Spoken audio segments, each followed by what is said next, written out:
AITA for canceling my courthouse wedding after my girlfriend's pregnancy story fell apart? My name is Harry. I am 31, and up until a few months ago, my biggest stress was whether the old Mustang sitting under a tarp in our apartment garage was ever going to run again. I live in Houston, Texas, and I work as a logistics coordinator. That basically means I spend all day fixing other people's scheduling disasters, then come home and try not to create any of my own. I had been living with my girlfriend, Brooke, for almost 2 years in a 2-bedroom apartment near I-45. It was the kind of place with assigned parking, a small gym nobody used, thin walls, and a row of garages where people stored Christmas decorations, old bikes, or, in my case, a half-finished project car that leaked oil onto cardboard. The car leaked oil, the apartment dishwasher sounded like a helicopter, and somehow those were still easier to fix than my relationship. Brooke was 29. When things were good, she was funny, sharp, and the person who could make a boring grocery run feel like a date. We had a rhythm. HEB on Sundays, takeout on the nights I got stuck late, and laundry folded on the couch while some crime show played in the background. But for months before everything blew up, that rhythm had started turning into something tighter and meaner. Brooke did not say, "Do not see your friends." She said, "It is weird how badly you need people who do not respect us." She did not say, "I do not trust you." She said, "It is interesting how your phone is always face down now." She did not say, "Stay home." She said, "Must be nice to have the energy for everyone except me." My closest friend, Marcus, got the worst of it. Marcus and I had known each other since college. He was blunt in a way that annoyed me because he was usually at least half right. Brooke strongly disliked him. She said he was immature, anti-family, and jealous that I was in a serious relationship. The truth was, Marcus had started asking questions I did not want to answer. One night, after Brooke went to bed upset because I had gone to help Marcus move a couch, I sat at the kitchen table with 2 HEB bags still on the counter. I drafted a text to him. "Can I crash at your place for a week? I think I need space from Brooke. Maybe for good." I did not send it. I just stared at it like typing the words had already made me a bad person. Brooke came out of the bedroom wearing one of my old t-shirts and saw me lock my phone. "Who are you texting?" she asked. "Nobody. I was just checking something." She looked at me for a long second, then said, "You are a terrible liar." I should have told her the truth. I should have said we were not okay, and I did not know how much longer I could pretend we were. Instead, I said I was tired and went to bed. 2 nights later, the pregnancy announcement happened. I got home late after helping Marcus finish moving the last of his stuff into a new apartment. Brooke was waiting in the living room with the TV on mute. There was a half-eaten bowl of cereal on the coffee table, and her phone was face down beside it. I knew the posture immediately. Arms crossed, chin up, already angry. "You said you would be home by 8, she said. I said I would try. His elevator broke. We had to carry the dresser up 3 flights. Of course, Marcus needed you. Marcus always needs you." I rubbed my face. "Brooke, I am not doing this tonight." "No, you never are. You never want to talk when it is about us." The argument went in the usual circle. Marcus, my schedule, her feeling like I was not present, me feeling like I was being put on trial for being 20 minutes late, then 40, then 90. I was too tired to perform the right level of apology, and she noticed. Finally, she said, "I am pregnant." The room went so quiet I could hear the freeway outside. I did not smile. I did not yell. I did not hug her. I just froze. Her face changed. "Do not worry, Harry," she said, her voice shaking. "Your face just told me everything I needed to know." "I am not disappointed," I said. "I am trying to catch up." "Catch up? That is what you say." "Brooke, I need a second." A real man would not need a second. That sentence became the theme of the next 6 weeks. By lunch the next day, her parents knew. Her mom, Janice, started a family group chat called Baby Blessing with 2 mini heart emojis. Her dad, Ray, sent me a separate text. "Harry, call me when you can. This is not something to hide from." I was not hiding. I was sitting at my desk staring at a routing spreadsheet while my stomach tried to fold itself in half. Janice called before I could even answer Ray. "Harry," she said in that sweet voice people use when they are already mad. "I hope you understand how serious this is. Brooke needs stability, not more excuses. I understand it is serious. I am still processing. She is the one carrying the baby. You do not get to make this about your processing.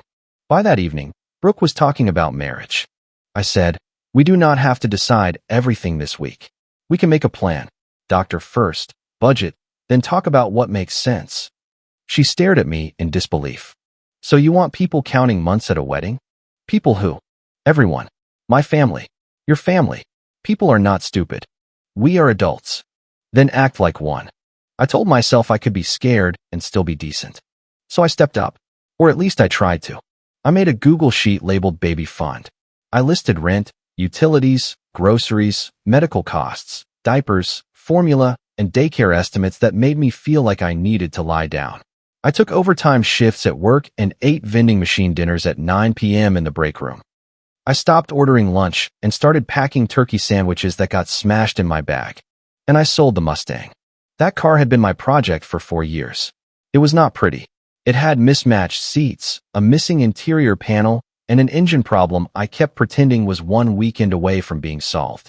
But it was mine. It was the thing I worked on when my head got too loud. The guy from Facebook Marketplace showed up 40 minutes late with his cousin and a trailer. He kicked the tires, pointed out every flaw I already knew about, and offered less than we agreed. Normally, I would have argued. That day, I looked at the apartment balcony where Brooke was standing with her arms folded and said, fine. I included the spare parts. I included the shop manual. I included the box of tools that only fit that car because I did not want to look at them anymore. When the guy counted the cash in the parking lot, it felt like watching somebody pay me to erase a piece of myself. I put the money into the baby fund that night. Brooke did not say thank you. She looked at the amount and said, that is it? I thought she meant the car sale, so I explained the buyer had talked me down. She said, no, I mean that is all you are putting where I can see it?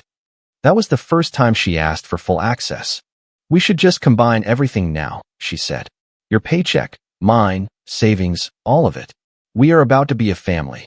I said, we can make a shared account for baby expenses. I do not think dumping every dollar into one account before we are married is smart. If you trusted me, this would not be a discussion. Trust is not the same thing as handing over every dollar I make. She cried. Then she called Janice. 10 minutes later, Janice called me. A decent man does not need paperwork to do the right thing, she said. I am not refusing to help. I am refusing to sign legal paperwork blind. You had no problem living with her, but now suddenly marriage is complicated? That was how everything went. If I asked a practical question, I was cold. If I wanted a budget, I was controlling. If I asked about timing, I was embarrassing her. If I did not immediately agree, I was proving I did not care about the baby. Janice took over the courthouse wedding like she was planning a high-stakes event. She booked a lunch reservation at a Mexican restaurant near the clerk's office. She sent Brooke ring links and then texted me. Brooke deserves at least a ring and a little dignity. She started a baby registry without asking us and sent me links to larger apartments with notes like, this one has room for a nursery, and this complex looks safer for a baby. The rent on one of them was almost $600 more than what we were paying. When I said we could not afford it, Janice said, that is why you need to stop thinking like a single man. Apparently, a courthouse wedding was both urgent enough to rush and not romantic enough to count. At first, I did not question the pregnancy itself. I questioned everything around it, but not that. It felt too ugly and too serious. Who lies about a baby? So when Brooke said she had an appointment, I offered to go. No, she said quickly. I want privacy. Of course, I can sit in the waiting room. They do not really like extra people. Since when? Since COVID. Some places still have rules. Okay, can you ask? She sighed like I had ruined the entire evening. Stress is bad for the baby, Harry. Why are you making this stressful? Every time I offered to go, the reason changed, but the answer stayed no. The next appointment was during work hours. I offered to take PTO.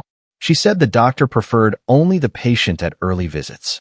Then she said it was not really a doctor appointment, more like a confirmation thing. Then later she said the doctor had measured her at 10 weeks. A few days after that, she told Janice she was 8 weeks. When I asked, she said, pregnancy dating is complicated.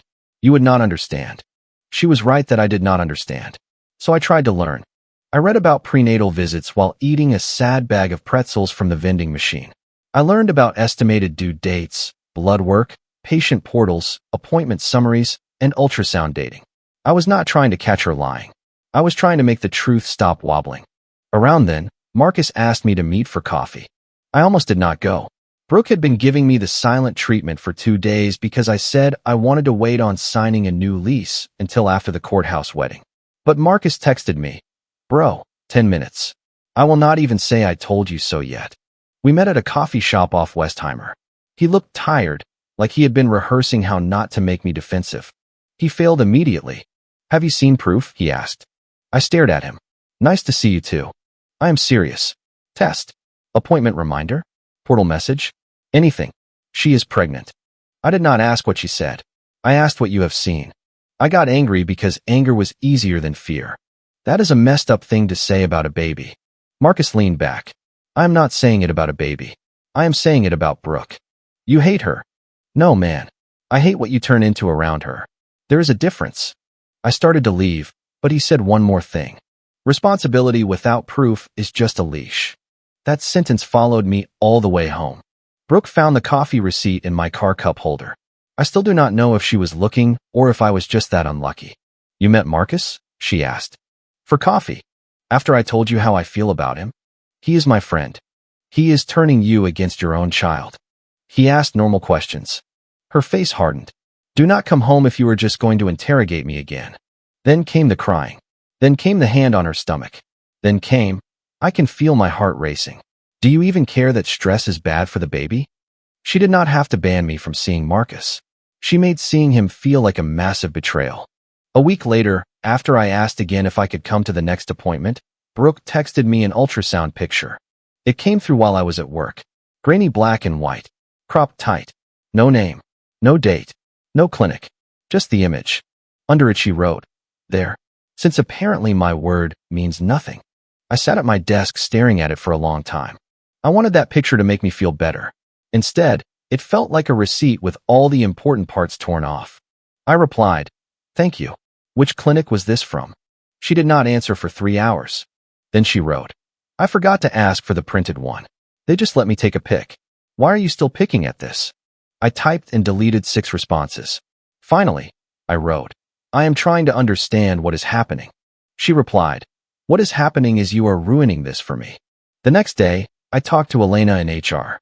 Elena handled benefits at my company and had the calm, exhausted voice of someone who had explained qualifying life events to hundreds of confused employees. I told her I might be getting married soon and asked about adding a spouse to my insurance.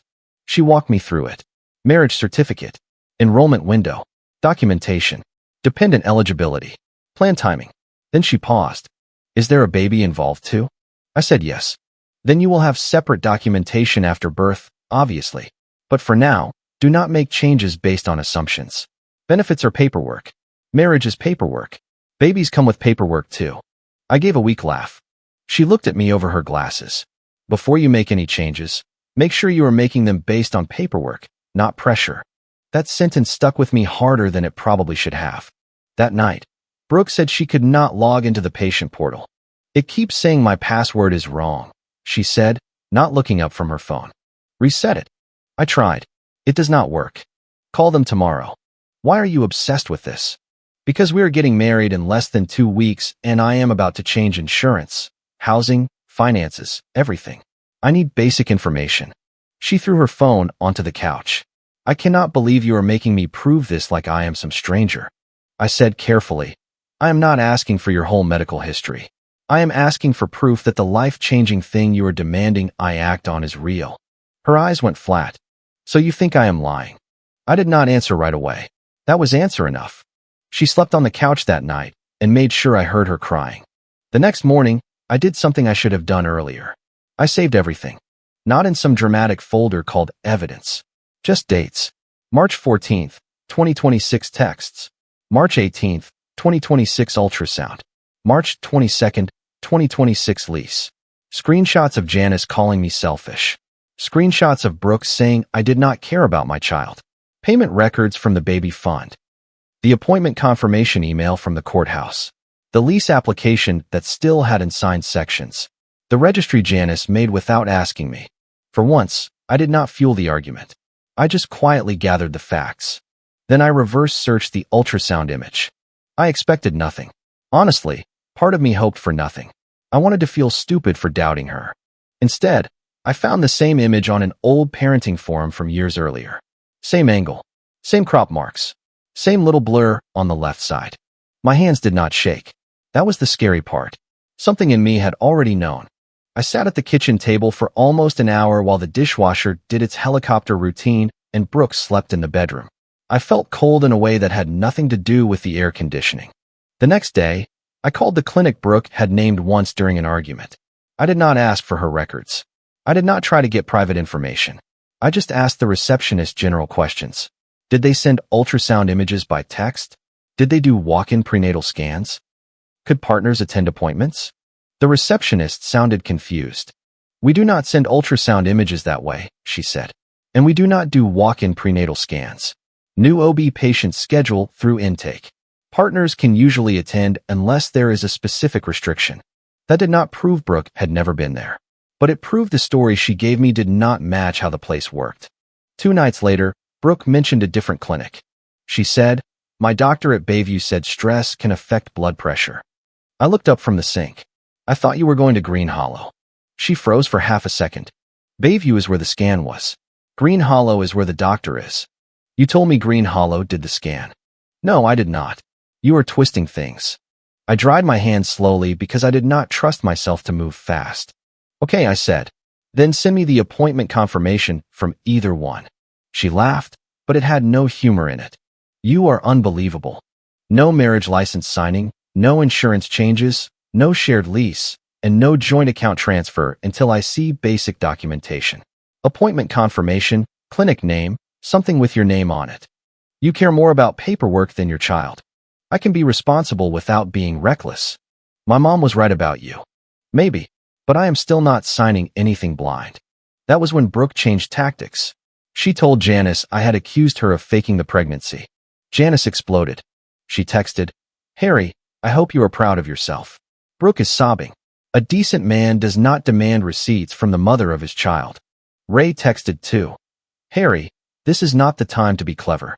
This is the time to be solid." Then cousins I barely knew started messaging me. One of Brooke's aunts wrote, "Praying you become the man this baby deserves." Someone else used the word deadbeat.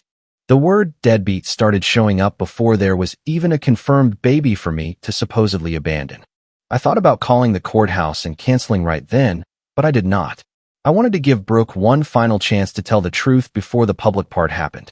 The morning of the courthouse appointment, I put on the shirt I had bought for the wedding. Light blue, still stiff at the collar. I set the ring box on the kitchen counter beside my keys, not because I planned to use it, but because I needed to see the whole thing clearly. The courthouse confirmation email said our appointment was at 11:30 a.m. At 9:17, Brooke texted me from her mother's car. "We are on the way soon. Please do not embarrass me today." I replied, "I need the clinic name and appointment confirmation before I meet you there." She called immediately. "Are you serious right now?" "Yes. I am dressed, Harry. My mom is dressed. My dad took off work." "Then send the confirmation." "I do not have it on me." "Log into the portal." "I told you I cannot." "Forward an email." "Why are you doing this?" I looked at the ring box. "Because if I walk into that office without proof, this becomes my legal life." She hung up. I drove to the courthouse anyway, not to get married, but to end it where everyone had tried to force it to happen.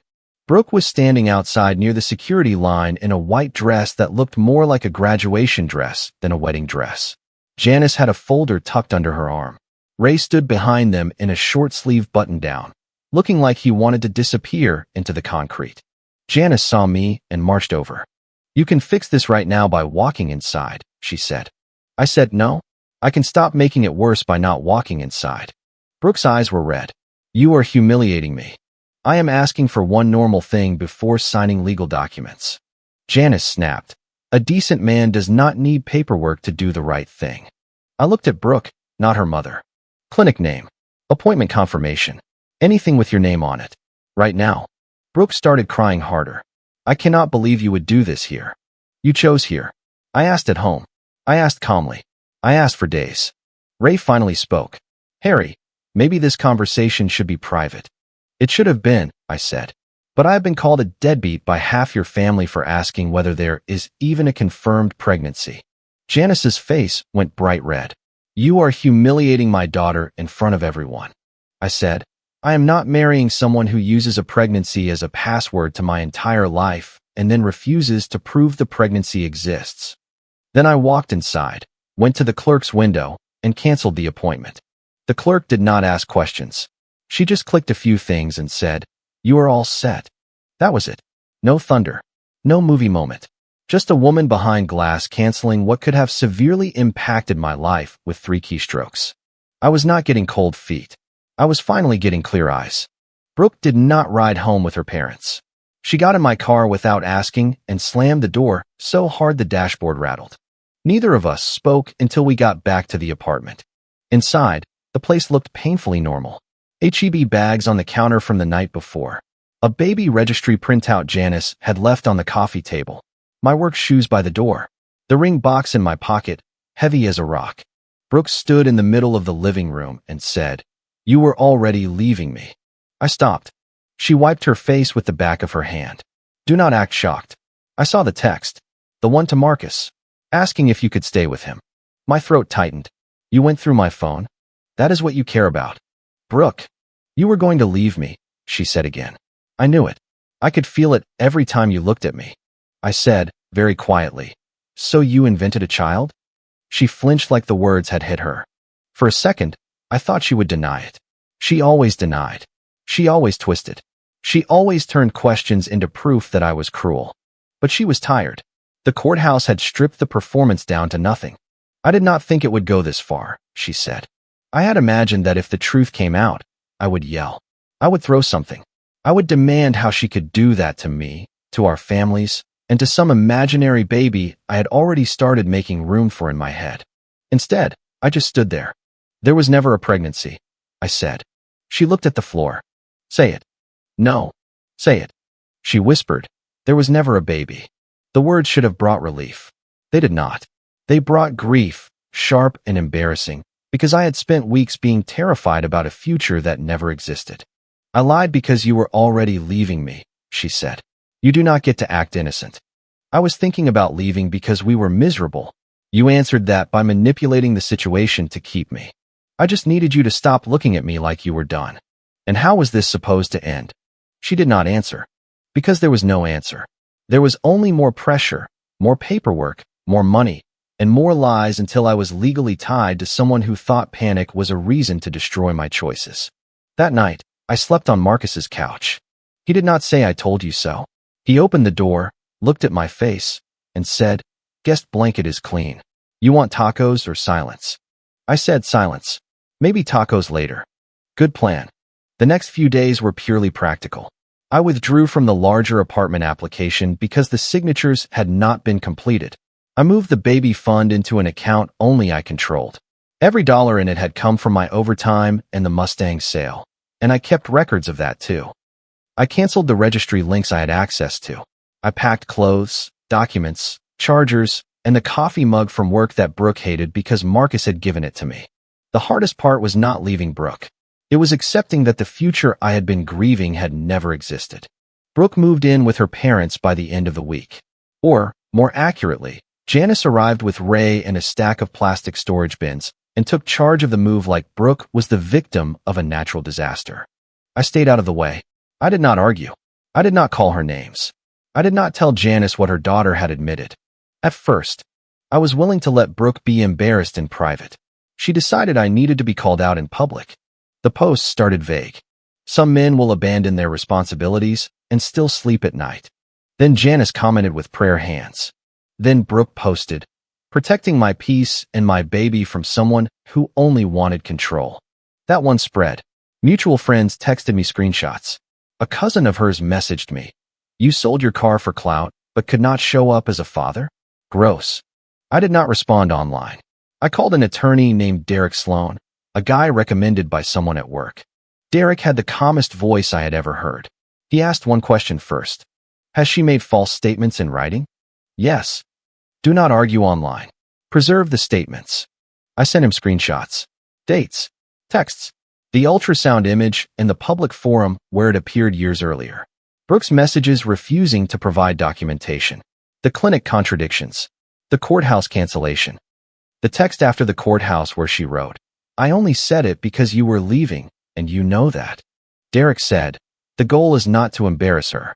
The goal is to stop a false claim from becoming a public record of your character." Before the letter went out, I sent one email to Janice and Ray. No insults. No speech. Just a clean timeline. I attached the ultrasound source, screenshots of Brooke changing clinic names, the messages where I asked for appointment confirmation and she refused, the text that came closest to an admission, and records showing the baby fund came from my overtime and my car sale. I also included a screenshot of the unsigned lease application. I wrote, "I did not abandon a child. There was no verified pregnancy, and Brooke admitted to me there was never a baby. I am asking you to stop repeating false claims about me." Janice never replied. Ray did, 2 days later. "I should have asked more questions before I judged you." I stared at that text for a long time. Then I wrote back, "Me too." Derek's cease and desist letter went out after Brooke posted one more thing implying I had created an unsafe environment for her. The letter did not threaten drama. It threatened legal consequences, which worked better.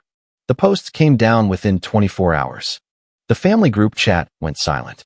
Janice stopped contacting me. I heard from a mutual friend that Brooke told some relatives she had a private health matter and did not want to talk about it. I did not chase that down. I had already spent enough energy proving reality to people who preferred a cleaner lie. I moved into a smaller one-bedroom apartment 30 minutes away.